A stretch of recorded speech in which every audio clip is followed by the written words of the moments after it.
នៅយប់ថ្ងៃទី19ខែមិថុនាឆ្នាំ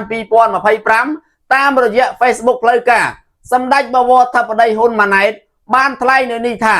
ឆ្លើយតបទៅនឹងសំណូមពរព្រះតេគុណលោកឪស៊ុចក្នុងនាមជាប្រមុខរាជរដ្ឋាភិបាលនិងក្នុងនាមខ្លួនខ្ញុំព្រះករុណាផ្ទាល់សូមស្វាគមន៍ព្រះតេគុណលោកឪស៊ុចគ្រប់ពេលវេលាមិនត្រឹមតែចំពោះលោកឪស៊ុចនោះទេ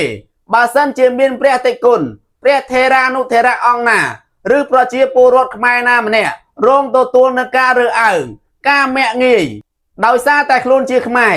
ឬដោយសារតែការការពារនៅយុត្តិធម៌សេចក្តីថ្លៃថ្នូរភាពត្រឹមត្រូវរបស់កម្ពុជាក្នុងការការពារបូរណភាពទឹកដីរបស់ខ្លួនខ្ញុំព្រះករុណាខ្ញុំសូមនិមន្តអញ្ជើញព្រះតេគុណនិងបងប្អូនមករស់នៅប្រទេសកម្ពុជារាជរដ្ឋាភិបាលនិងប្រជាពលរដ្ឋខ្មែរសូមស្វាគមន៍ព្រះតេគុណនិងបងប្អូនគ្រប់ពេលវេលាហើយធានាថាមិនមានការរើសអើងនិងចាប់បញ្ជូនបងប្អូនខ្មែរទៅប្រទេសណាផ្សេងនោះទេ